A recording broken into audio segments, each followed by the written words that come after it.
Imagine कीजिए एक सुबह आप उठते हैं और पता चलता है कि आपके दोस्त को एक पीसफुल प्रोटेस्ट के दौरान पुलिस उठा कर ले गई है। ना अरेस्ट मेमो दिया गया है, ना फैमिली को इन्फॉर्मेशन है और किसी को नहीं पता है कि उन्हें कहाँ रखा गया है। या फिर इमेजिन कीजिए कि गवर्नमेंट ने किसी पब्लिक सर्वेंट को उस ऑफिस से हटा दिया जिसके लिए कॉन्स्टिट्यूशन या लॉ ऐसा अलाउ ही नहीं करता। या फिर किसी यूनिवर्सिटी की डिसिप्लिनरी कमेटी ने किसी स्टूडेंट के खिलाफ एक्शन ले लिया बिना उसको अपनी बात रखने का मौका दिए। इन सब सिचुएशंस में हमारा कॉन्स्टिट्यूशन सिटीजन्स को हेल्पलेस नहीं छोड़ता। कॉन्स्टिट्यूशन हमें extra ordinary legal remedies provide करता है जिन्हें हम कॉन्स्टिट्यूशनल रिट्स कहते हैं। Doctor B R. अम्बेडकर ने आर्टिकल 32 को कॉन्स्टिट्यूशन का हार्ट एंड सोल कहा था, क्योंकि राइट्स तभी मीनिंगफुल होते हैं जब कोर्ट्स के पास उन्हें इन्फोर्स करने की पावर होती है। मतलब कोर्ट्स के पास उन राइट्स को लागू करने की पावर होती है। और आज हम समझेंगे कॉन्स्टिट्यूशनल रेमेडीज क्या होते हैं, article 32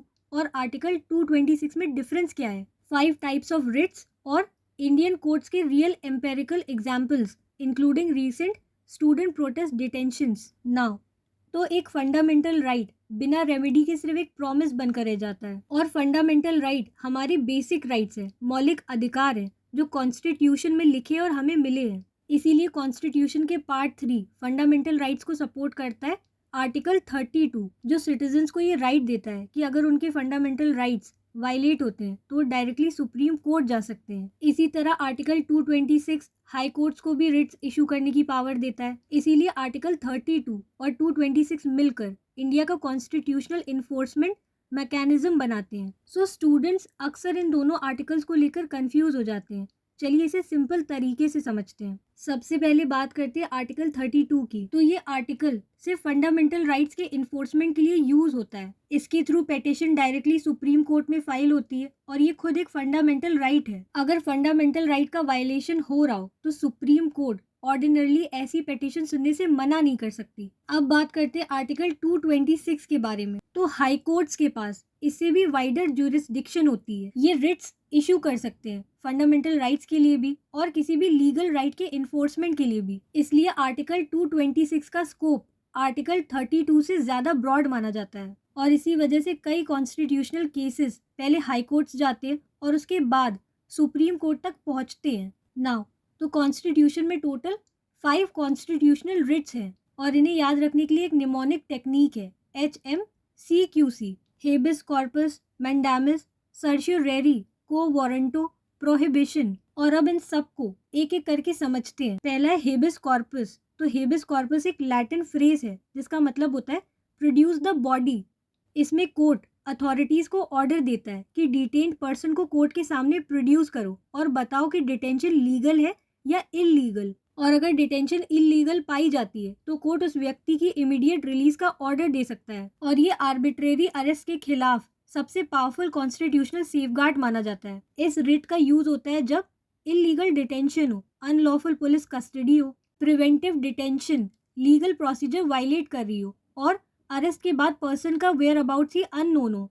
campaign for justice and peace यानी CGP से जुड़े प्रोटेस्ट और स्टूडेंट एक्टिविस्ट की डिटेंशन के दौरान कई स्टूडेंट्स और प्रोटेस्टर्स ने एलिगेशन लगाया कि उन्हें पुलिस ने अनलॉफुल तरीके से डिटेन किया, जहां फैमिलीज या लॉयर्स को डिटेनीज की लोकेशन का पता नहीं चल रहा था या प्रोसीजरल वायलेशंस का एलिगेशन था। वहां हेबिस कॉर्पस सबसे अप्रोप्रिएट कॉन्स्टिट्यूशनल रेमेडी बन सकती थी ताकि कोर्ट डिटेंशन की लीगैलिटी एग्जामिन कर सके। यहाँ एक इम्पॉर्टेंट कॉन्सेप्चुअल पॉइंट समझिए। हेबिस कॉर्पस का पर्पस ये डिसाइड करना नहीं होता कि प्रोटेस्ट लीगल था या इलीगल। इसका पर्पस सिर्फ ये चेक करना होता है कि डिटेंशन लॉ के अकॉर्डिंग हुई या नहीं। Then let's see the second empirical example. तो 2020 में जर्नलिस्ट अर्नब गोस्वामी के अरेस्ट के बाद सुप्रीम कोर्ट ने एम्फसाइज किया कि कोर्ट्स की प्राइमरी ड्यूटी पर्सनल लिबर्टी को प्रोटेक्ट करना है और उन्हें इंटरिम रिलीफ दिया गया, चाहे ये क्लासिक हेबिस कॉर्पस पेटिशन नहीं थी। लेकिन इस जजमेंट ने आर्टिकल 21 के अंडर पर्सनल लिबर्टी की कॉन्स्टिट्यूशनल इंपॉर्टेंस को री इन्फोर्स किया।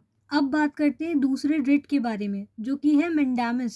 और मैंडामिस का मतलब होता है वी कमांड। तो कोर्ट किसी पब्लिक अथॉरिटी को ऑर्डर देता है कि वो अपनी लीगल ड्यूटी परफॉर्म करे अगर वो उस ड्यूटी को परफॉर्म करने से मना कर रही हो या नेग्लेक्ट कर रही हो। मैंडामिस इशू की जा सकती है गवर्नमेंट के अगेंस्ट, पब्लिक अथॉरिटीज के अगेंस्ट, स्टैट्यूटरी बॉडीज के अगेंस्ट, यूनिवर्सिटीज के अगेंस्ट और ट्राइब्यूनल्स के अगेंस्ट। लेकिन जनरली ये रिट इशू नहीं की जा सकती प्राइवेट इंडिविजुअल्स के अगेंस्ट, प्रेसिडेंट ऑफ इंडिया के अगेंस्ट उनके कॉन्स्टिट्यूशनल फंक्शंस के लिए, जजेस के अगेंस्ट जब वो जुडिशियल कैपेसिटी में काम कर रहे हो। सपोज किसी यूनिवर्सिटी ने सारी एलिजिबिलिटी कंप्लीट करने के बाद भी स्टूडेंट्स को डिग्री इशू करने से मना कर दिया। ऐसे केस में स्टूडेंट्स मैंडामस फाइल करके कोर्ट से रिक्वेस्ट कर सकते हैं कि यूनिवर्सिटी को अपनी स्टैट्यूटरी ड्यूटी परफॉर्म करने का ऑर्डर दिया जाए। देन अगर पुलिस पीसफुल असेंबली के लिए एप्लीकेशन रिसीव करने या उस पर लीगल डिसीजन लेने से ही मना कर दे और अपनी स्टैट्यूटरी ड्यूटी परफॉर्म ना करे तो इफेक्टेड पर्संस मैंडामस फाइल कर सकते हैं। कोर्ट जनरली डायरेक्टली परमिशन नहीं देता, लेकिन अथॉरिटीज को लॉ के अकॉर्डिंग फेयर डिसीजन लेने का डायरेक्शन दे सकता है। फिर तीसरा है सर्शियोरेरी, और सर्शियोरेरी का मतलब होता है टू बी सर्टिफाइड या टू बी इन्फॉर्म्ड। तो इस रिट के थ्रू हायर कोर्ट किसी लोअर कोर्ट, ट्राइब्यूनल या क्वासी जुडिशियल अथॉरिटी के इलीगल ऑर्डर को क्वैश कर देता है जब वो अपनी ज्यूरिसडिक्शन के बाहर एक्ट करे या इलीगल तरीके से एक्ट करे या principles of natural justice violate करे। सपोज किसी यूनिवर्सिटी ने किसी स्टूडेंट को बिना नोटिस दिए और बिना उसकी बात सुने एक्सपेल कर दिया, ये ऑडी अल्टरम पार्टियम प्रिंसिपल का वायलेशन है, जिसका मतलब है हियर द अदर साइड। और ऐसे केस में हाई कोर्ट सर्शियोरेरी के थ्रू उस ऑर्डर को क्वैश कर सकता है। इंडिया में कई यूनिवर्सिटी डिसिप्लिनरी केसेस में हाई कोर्ट्स ने एक्सपल्शन और रस्टिकेशन ऑर्डर्स को सेट असाइड किया है, क्योंकि स्टूडेंट्स को प्रोसीजरल फेयरनेस और नेचुरल जस्टिस का मौका नहीं दिया गया था। इससे ये प्रिंसिपल री इन्फोर्स होता है कि एजुकेशनल अथॉरिटीज को भी नेचुरल जस्टिस फॉलो करनी पड़ती है। फिर चौथा रिट है प्रोहिबिशन। प्रोहिबिशन का मतलब होता है स्टॉप, और ये रिट सुपीरियर कोर्ट तब इशू करता है जब लोअर कोर्ट या ट्राइब्यूनल अपनी ज्यूरिसडिक्शन के बाहर जाकर किसी मैटर की हेयरिंग कर रहा हो और ये फाइनल ऑर्डर आने से पहले प्रोसीडिंग्स को रोक देता है। एक लाइन याद रखिए, प्रोहिबिशन प्रिवेंट्स, सर्शियोरेरी करेक्ट्स। सपोज एक कंज्यूमर कमीशन किसी मर्डर केस की हेयरिंग शुरू कर दे, तो क्योंकि उसके पास क्रिमिनल ज्यूरिसडिक्शन ही नहीं है, ऐसे में हाई कोर्ट प्रोहिबिशन इशू करके उस प्रोसीडिंग को वही रोक सकता है। प्रोहिबिशन फ्यूचर एक्शन को रोकता है, वही सर्शियोरेरी ऑलरेडी पास्ड इलीगल ऑर्डर को क्वैश करता है, और ये डिफरेंस यूपीएससी में फ्रीक्वेंटली पूछा जाता है। देन पांचवी रिट है को वारंटो, और इसका मतलब होता है बाय व्हाट अथॉरिटी। कोर्ट किसी व्यक्ति से पूछता है आप किस लीगल अथॉरिटी के बेसिस पर इस पब्लिक ऑफिस पर बैठे हुए हैं, और ये रिट तब इशू होती है जब पब्लिक ऑफिस एग्जिस्ट करता हो, ऑफिस लॉ के थ्रू क्रिएट हुआ हो और अपॉइंटमेंट लीगल प्रोविजंस वायलेट करती हो। सपोज लॉ कहता है कि वाइस चांसलर के पास कुछ प्रिस्क्राइब्ड क्वालिफिकेशन होनी चाहिए, लेकिन पॉलिटिकल इन्फ्लुएंस की वजह से किसी अनक्वालिफाइड पर्सन को अपॉइंट कर दिया गया है। ऐसे केस में कोई भी सिटीजन को वारंटो फाइल करके उस अपॉइंटमेंट को चैलेंज कर सकता है। इंडियन हाई कोर्ट्स ने कई बार vice chancellors, state information commissioners और दूसरे स्टैट्यूटरी ऑफिस होल्डर्स की अपॉइंटमेंट्स को वारंटो पेटिशंस के थ्रू एग्जामिन किया है जब उनकी एलिजिबिलिटी पर लीगल क्वेश्चंस रेज हुए। Now this is the comparative summary that you can go through for better clarification. अब बात करते हैं लैंडमार्क इंपॉर्टेंस की। तो ये 5 रिट्स मिलकर इंश्योर करते हैं protection of liberty under article 21, enforcement of fundamental rights, accountability of public authorities, rule of law, judicial review and constitutional supremacy. अगर रिट ज्यूरिसडिक्शन ना होती तो फंडामेंटल राइट्स सिर्फ थ्योरी बनकर रह जाते और प्रैक्टिकली इन्फोर्स ही नहीं हो पाते।